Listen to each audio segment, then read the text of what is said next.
ಇನ್ನು ರಾಜ್ಯದಲ್ಲಿ ಹೆಚ್ಚಾಗ್ತಾ ಇದೆ ಕಳ್ಳರು ಡಕಾಯಿತರ ಹಾವಳಿ. ಬೆಂಗಳೂರಿನ ಕೆಆರ್ ಪುರಂನಲ್ಲೂ ಕೂಡ ರಾಬರಿ ನಡೆದಿದೆ. ಮಧ್ಯರಾತ್ರಿ 2:30 ಸುಮಾರಿಗೆ ಮನೆ ಕಳ್ಳತನಕ್ಕೆ ಸ್ಕೆಚ್ ಹಾಕಿದ್ದಾರೆ. ಕೈಯಲ್ಲಿ ಮಾರಕಾಸ್ತ್ರ ಹಿಡಿದು ಮೂವರು ಖದೀಮರು ಎಂಟ್ರಿ ಕೊಟ್ಟಿದ್ದಾರೆ. ಕೆಆರ್ ಪುರಂನ ಕಿತ್ತಗನೂರಿನಲ್ಲಿ ಕಳ್ಳರು ರೌಂಡ್ಸ್ ಅನ್ನ ಹಾಕ್ತಾ ಇದ್ದಾರೆ. ರಾಜಾರೋಷವಾಗಿ ಮನೆಗಳ ಬಳಿ ಓಡಾಡ್ಕೊಂಡಿದೆ ಗ್ಯಾಂಗ್. ಹೊರಗೆ ಪಾರ್ಕ್ ಮಾಡಿದಂತ ಕಾರು ಗೇಟ್ ಅನ್ನ ಹತ್ತಿ ಹೊಂಚು ಹಾಕ್ತಾ ಇದ್ದಾರೆ. ಮುಸುಕು ಧರಿಸಿ ಎಂಟ್ರಿ ಕೊಟ್ಟಿದ್ದಾರೆ ಮೂವರು ಖದೀಮರು. ಶನಿವಾರ ಮಧ್ಯರಾತ್ರಿ 2:30 ಸುಮಾರಿಗೆ ಕಳ್ಳರು ಎಂಟ್ರಿ ಕೊಟ್ಟಿದ್ದಾರೆ ಅಂತ ಹೇಳಿದ್ರೆ ಇದು ರೌಂಡ್ಸ್ ರೀತಿ. ಹೇಗ್ ಕದಿಬಹುದು, ಯಾವ ಮನೆ ಕನ್ನ ಹಾಕಬಹುದು, ಇದೆಲ್ಲ ಪ್ಲಾನಿಂಗ್ಗಳು ನಡೀತಾ ಇತ್ತು. ಅದೀಗ ಗಮನಕ್ಕೆ ಬಂದಿದೆ.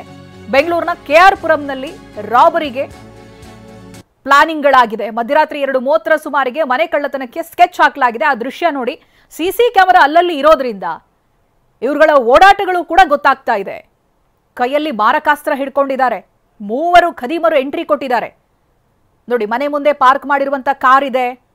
ಗೇಟ್ ಯಾವ ಭಾಗ ಬರುತ್ತೆ, ಎಷ್ಟು ಎತ್ತರ ಇದೆ, ಒಳಗಡೆ ಮನೆಗೆ ಹೋಗುವಂತ ರೂಟ್ ಹೇಗಿದೆ, ಇವೆಲ್ಲವನ್ನ ಕೂಡ ಗಮನಿಸ್ತಾ ಇದ್ದಾರೆ.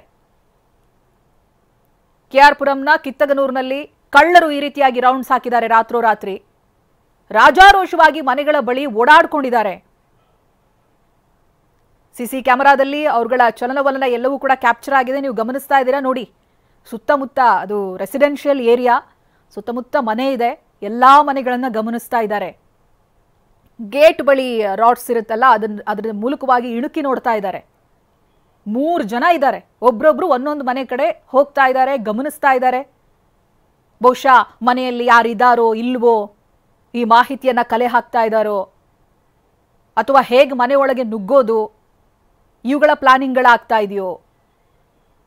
ಕಾರ್ಗಳೆಲ್ಲ ಹೊರಗಡೆ ಪಾರ್ಕ್ ಮಾಡಿದ್ದಾರೆ. ಮನೆ ಮಾಲೀಕರು ಗಾಢವಾದ ನಿದ್ರೆಯಲ್ಲಿರ್ತಾರೆ ರಾತ್ರಿ ಹೊತ್ತು. ಇವ್ರುಗಳು ಬಂದು ನೋಡ್ಕೊಂಡು ಹೋಗ್ತಾ ಇದ್ದಾರೆ.